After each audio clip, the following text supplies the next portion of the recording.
magandang hapon sa inyo mga subscribers. Mauumpisa naman kami sa pagtitinda ng siomai. So nag-aayos kami para pag lumipat sa kabila, nakahanda na, no? Ayan, mga kasamahan ko, hinanda nila yung mga gamit namin para maka-plaster na kami. Okay, so ipakilala ko sa inyo ang aking mga kasama. Ang isa estudyante, isa ay parents to, no? Ang dalawang estudyante dito na ating tinutulungan para makapag-aral sila habang nagtatrabaho dito. Okay? Ayan si Jusa to, no?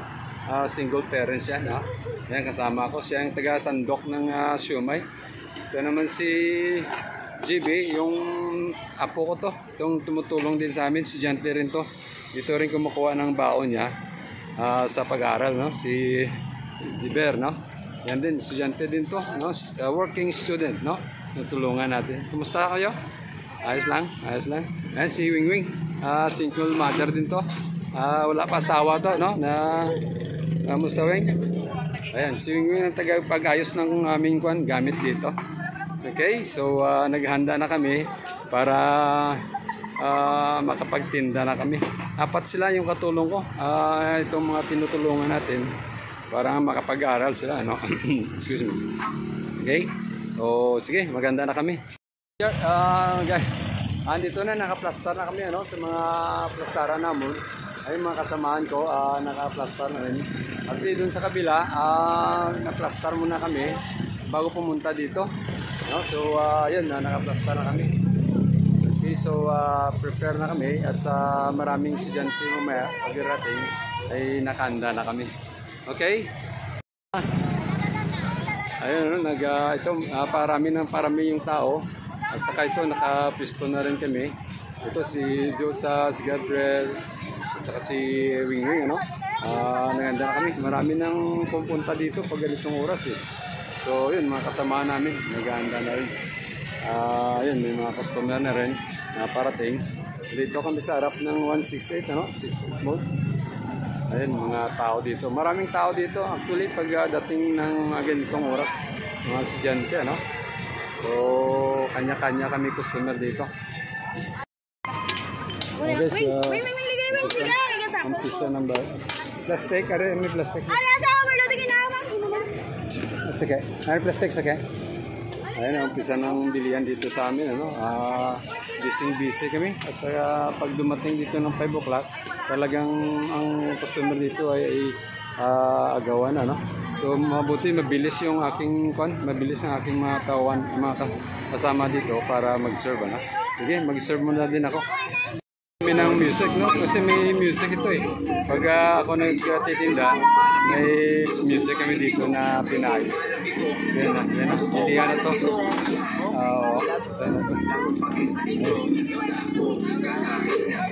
Guys, may mga bata dito, ano, na pakainin natin. Isa naggutom yata sila, eh. Tingnan natin itong dalawa na to. Nakaupo sa aking motor. Okay, kain. Ano? Sarap? Masarap? Masarap ba? Masarap? Oh! Naiya sila, no? Naiya na kunan ng camera, no? Eh, nagugutom sila. Binigyan natin ng siomai sa kakanin, ano? Ayan, no? Gutom na gutom siya, oh. Ayan, sige, kain ng kain.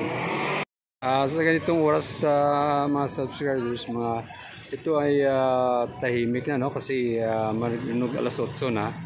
Medyo matumal ng bintahan kasi uwian na ng mga customer, no? Uwian sa kanilang mga bahay. So medyo ang customer dito paunti-unti, ano? Kamusta dyan yung kaninang lakas ng customer? Parang nahihilo ka dyan sa sa pagkuha ng siomai, ah. Si Gigi, siya ang taga-kuha ng sauce, ano? Taga-bigay ng sauce. Busy kanina, parang nahinga na rin siya, eh. Ano ba yung binibinta yan? Sino binibinta yan? Weng, ano yan?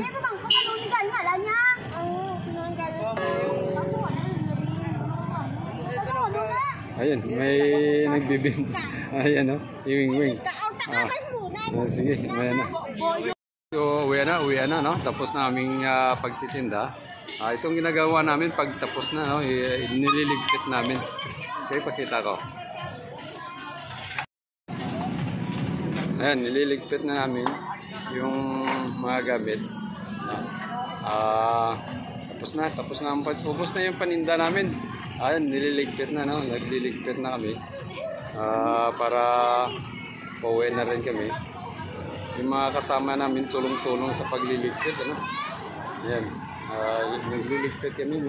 Yan ang gawain namin dito mga subscribers, ano? Pagkatapos ng tinda, liligpit ang sa cart, tapos ilipat dito sa isang cart ko na yung kinakargahan ko, no? Yung kapatid ko nandun, yan, nakabike kapatid ko yan. Dumadaan dito pag gabi, nag-exercise ng bike. So yan, nililigpit na. Kanya-kanya na kami ligpit. Yan, ayan, wing-wing, tama to wing-wing. Ha? Okay na? Ayan, ligpit na. Kanya-kanya kami ligpitan na, no? Ayan, wing-wing. Pinupunasan. Okay? So, yan ang aming mga gawain, mga subscribers. Ayan guys, ano? Pinagtutulungan yung mga gamit para maayos, ano? So, sa ating buhay ay pag mayroong unity o pag-isa sa bawat isa sa magawain o sa anumang bagay ay hindi mahirap, ano? Yan ang nabibigay ng ating leksyon sa araw nito na pag-isahan natin ang mga bagay sa ating kaunlaran, sa ating buhay. Okay, so yan ang mga subscribers, ano? At least nakatulong tayo sa mga estudyante, sa mga single parents na mayroong nakatrabaho sila. Yung isa doon, ng isang babae, ng isang estudyante, nagmakaawa sa akin na kung pwede daw sa makatrabaho para makabilis ng project at saka baon niya araw-araw. Eh, mga mahirap dito mga tao na to, no? So, sige. God bless you all, mga subscribers, mga minamahal ko na viewers. Please continue to watch the vlog of my daughter, Americanang Hilaw. Continue to support her. No? Matutuwa kayo pag nakita niyo yung vlog ng aking anak, si Americanang Hilaw. Okay, so that's it. And God bless you all. Sana napagbigay din aral sa ating buhay na kung ang pamilya ay nag-iisa, may kaunlaran. Let us put God first in our lives, no? Sa mga bagay na yan, kailangan natin ng Panginoon sa pag-isa para siya ay ang gabay natin. Okay? That's it, and bye-bye!